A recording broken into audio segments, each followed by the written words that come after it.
नमस्कार, मैं रघुनाथ प्रसाद आज चर्चा कर रहा हूँ ऑनरेबल सुप्रीम कोर्ट के रिटायर्ड जजेस के कुछ मामले जो पोस्ट रिटायरमेंट असाइनमेंट से संबंधित हैं या पॉलिटिकल एफिलिएशन के संबंध में। सबसे पहले तो मैं चर्चा करूँ कि राम जन्मभूमि बाबरी मस्जिद विवाद से जुड़े जो 5 जजेस थे उनमें मैं सिर्फ 3 व्यक्तियों की चर्चा करना चाहूँगा, चूँकि उस वक्त चीफ जस्टिस के पद पर श्री रंजन गोगोई साहब थे और जैसे ही वे रिटायर हुए उन्हें राज्यसभा का सदस्य बना दिया गया। जबकि वो फैसला निश्चित तौर पर आस्था के आधार पर हुआ था और संविधान के अनुच्छेद 142 जो स्पेशल पावर देता है हायर जुडिशियरी को, उसके तहत ये फैसले आए थे। उसमें राम जन्मभूमि का निर्णय हुआ और मस्जिद के लिए अलग ज़मीन अलॉट करने का आदेश हुआ। तो ये तो राज्यसभा में चले गए। तब भी पूरे देश में इस संबंध में कही कि एक सकारात्मक संदेश ये हुआ कि आखिर अचानक उस चीफ जस्टिस ऑफ इंडिया से रिटायर करते ही उन्हें ये असाइनमेंट क्यों हुआ। एक जस्टिस श्री अशोक भूषण साहब जब रिटायर हुए तो उनको 4 महीने बाद ही चेयरमैन बना दिया गया national company law appellate tribunal का, और एक जज श्री अब्दुल नज़ीर साहब को रिटायरमेंट के 1 महीने बाद ही उन्हें आंध्र प्रदेश के गवर्नर पद पर अपॉइंट कर दिया गया। मैं किन्हीं के निर्णय पर मैं कुछ नहीं कह सकता, लेकिन न केवल भारत सरकार को वरन इस देश की सभी पार्टियों को, चूँकि पहले जब कांग्रेस पार्टी सत्ता में रही है तो उनके समय भी कुछ असाइनमेंट ऐसे हुए हैं, लेकिन मैं समझता हूँ कि इस तरह के अपॉइंटमेंट से एक सकारात्मक संदेश जो जाना चाहिए इस भारतीय लोकतंत्र में, ऐसा नहीं हो पा रहा है। जस्टिस अरुण मिश्रा जब तक सुप्रीम कोर्ट में रहे वो अपने विभिन्न, चूँकि उनके जो बेंच बनते थे उस पर भी बहुत बार कंट्रोवर्सी हुई है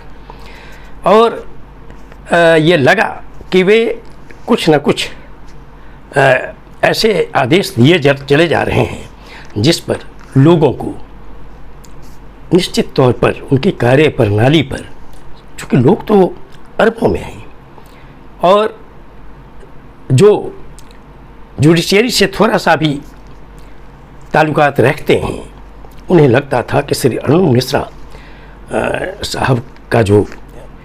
जजमेंट वगैरह हो रहा है जिस बेंच में वो रहते हैं वो कुछ न कुछ प्रश्नवाचक चिन्ह पैदा कर जा रहे हैं। उनके पिता भी मध्य प्रदेश में जस्टिस रहे हैं और इनके प्रभाव को इस तरह से भी माना जा सकता है कि इनके छोटे भाई श्री विशाल मिश्रा जब सिर्फ 44 वर्ष के थे, जबकि हाई कोर्ट जजेस के लिए कम से कम 45 वर्ष की आयु है, तो स्पेशल केस में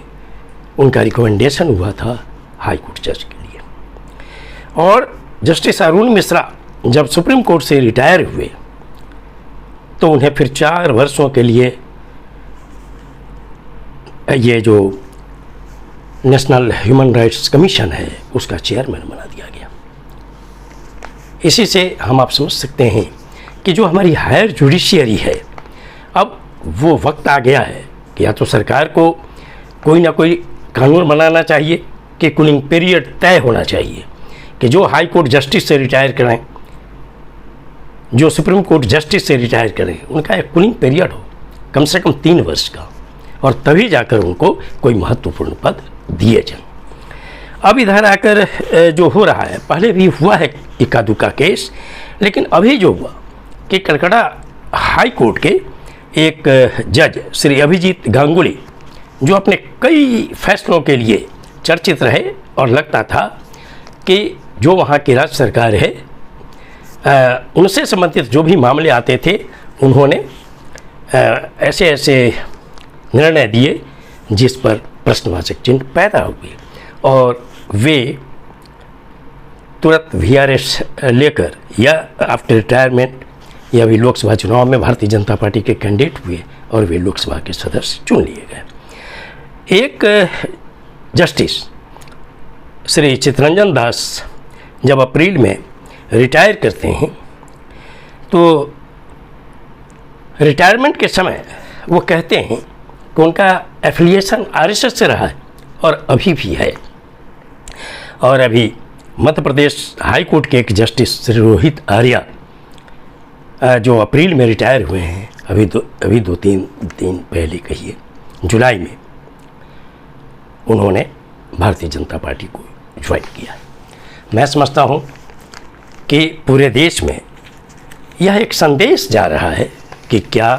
हायर जुडिशियरी भी राजनीतिक प्रभाव में चली जा रही है।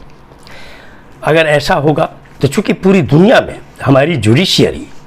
फेमस है अपनी न्यूट्रलिटी के लिए, मैं समझता हूँ कि देश के सभी दलों को एक साथ बैठना चाहिए, इसमें लीड लेना चाहिए भारतीय जनता पार्टी को, चूँकि वह सत्ता में है केंद्र में। और